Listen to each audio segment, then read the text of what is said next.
This is OPB. I'm Tiffany Kamhai. Multnomah County recently released the first full count of its homeless population since 2019.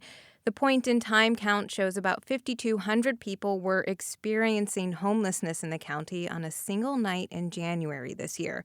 That's about 1,000 more people than the 2019 count.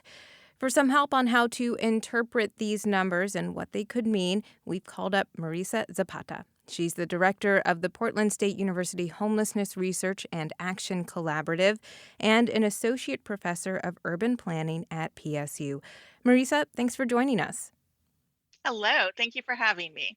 What was your initial reaction to these point-in-time numbers?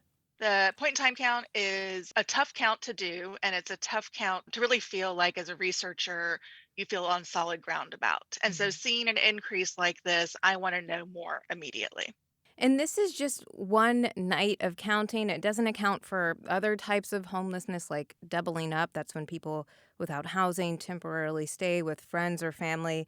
Knowing that, what can this tell us about the actual number of people who are experiencing homelessness?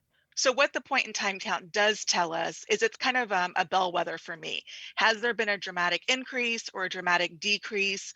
Are we seeing a dramatic shift in where people are experiencing homelessness, for instance, shelter, unshelter, or in demographic profiles, such as people of color versus people who are white?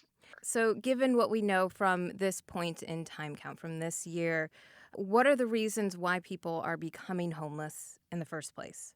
Well, we don't know yet from the point in time count data that's been released. That'll come out this summer. From what I understand, what I've heard is the same reasons that we've always heard, right? So evictions, not able to pay rent. We did have an eviction moratorium.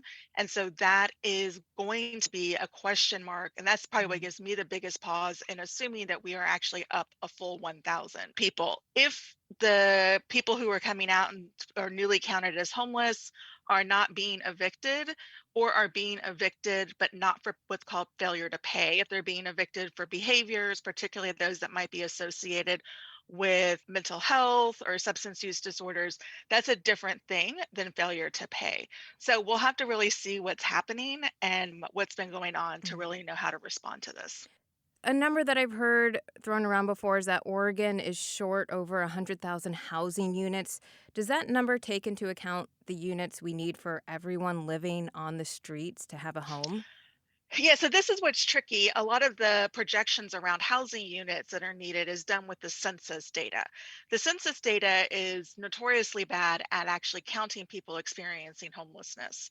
And so we've worked with the state to actually take the point in time count numbers and the annual shelter numbers and actually convert those into needed housing unit. For better or worse, because our need for affordable housing across a wide range of income bracket is so large, when you include the people experiencing homelessness needing housing units, it doesn't actually change the total all that much. Mm. It just gets a little gets us a little bit closer to accurate. So we have these point in time counts. We have data from that. But what other kind of data do we need to really understand homelessness in our region? Well, we absolutely need to understand the doubled up population. What we do have right now is from the Department of Education. They require schools to count the number of students experiencing homelessness and their families, right? So if you are attached to a youth in K through 12, or you're an unaccompanied minor who is in K through 12, we have some sense of whether you're out there or not. We need to be able to crosswalk that data with our shelter data because we can't do that particularly well. But the doubled up population that is over 18 and not attached to a youth in K through 12, we have zero data on. And because, again, if you look at the Department of Education numbers, those numbers are so much higher than any of the point in time count numbers. We know that there is just significant numbers of people out there that we know absolutely nothing about. Marisa Zapata is the director of the Portland State University Homelessness Research and Action Collaborative, and she's an associate professor of urban planning at PSU. This is OPB.